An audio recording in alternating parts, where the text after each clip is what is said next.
नमस्कार मित्रांनो, free mindset चॅनलवर आपले स्वागत आहे. काय तुम्हालाही असं वाटतं का की जेव्हा तुम्ही लोकांशी बोलता तेव्हा ते तुमच्याकडे दुर्लक्ष करतात? तुम्ही कितीही चांगलं बोलण्याचा प्रयत्न केला तरी लोकांच्या मनावर तुमचा प्रभाव पडत नाही का?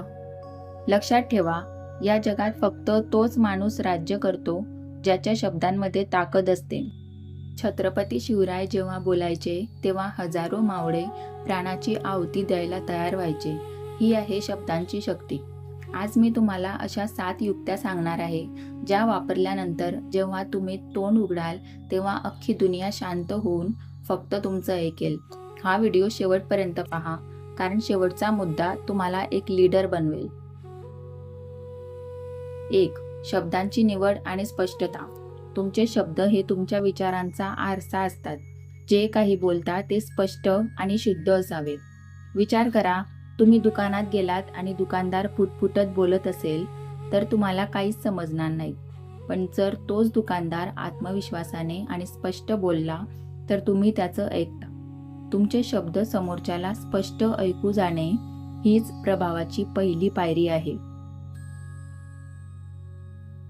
2. आवाजातील चढ उतार. एकाच सुरात बोलणं हे झोप आणणारं असतं. महत्त्वाच्या गोष्टीवर जोर द्या आणि जिथे गरज आहे तिथे आवाज कमी करा. जसे संगीतात वेगवेगळे सूर असतात तेव्हा ते गाणं गोड लागतं. जर गाणं एकाच पट्टीत असेल तर आपण ते ऐकणार नाही. तसेच जेव्हा तुम्ही उत्साहात असता तेव्हा आवाजात चमक हवी आणि जेव्हा गंभीर असता तेव्हा आवाजात वजन हवं. 3. देहबोलीचा वापर. तुमचं शरीर तुमच्या शब्दांपेक्षा जास्त मोठ्यानं बोलतं. डोळ्यात डोळे घालून बोलणं आणि हातांच्या हालचाली खूप महत्त्वाच्या आहेत. जर एखादी व्यक्ती खांदे पाडून "मी खूप शक्तिशाली आहे" असं म्हणाली तर तुमचा विश्वास बसेल का? नाही. पण जर तीच व्यक्ती ताठ उभी राहून बोलली तर तिचा प्रभाव पडतो. तुमची देहबोली तुमच्या शब्दांना ताकद देते. 4. ऐकण्याची कला आत्मसात करा. चांगला वक्ता होण्यापूर्वी एक चांगला श्रोता बना. समोरच्याचं बोलणं पूर्ण ऐकल्याशिवाय प्रतिक्रिया देऊ नका. समजा तुम्ही डॉक्टरांकडे गेलात आणि त्यांनी तुमचं म्हणणं ऐकून न घेताच औषध दिलं तर तुम्हाला चांगलं वाटेल का? नाही. जेव्हा तुम्ही समोरच्याला शांतपणे ऐकता तेव्हा त्याला आदराची भावना वाटते आणि मग तो तुमचं बोलणं मनापासून ऐकतो. 5. बोलण्यातील विराम. सतत बोलत राहिल्याने शब्दांची किंमत कमी होते. एखादं महत्त्वाचं वाक्य बोलल्यानंतर 2 सेकंद थांबा. जसे जेवणात मिठाचे महत्त्व असते तसेच संवादात विरामाचे महत्त्व असते. जेव्हा तुम्ही एखादी मोठी गोष्ट सांगता आणि क्षणभर थांबता तेव्हा समोरच्याला त्या गोष्टीवर विचार करायला वेळ मिळतो आणि तुमचं बोलणं वजनदार वाटतं. 6. कथेचा वापर करा. लोकांना उपदेश आवडत नाहीत, त्यांना गोष्टी आवडतात. तुमचे मुद्दे उदाहरणातून सांगा. जर मी तुम्हाला फक्त सांगितलं की हिम्मत ठेवा तर ते लक्षात राहणार नाही.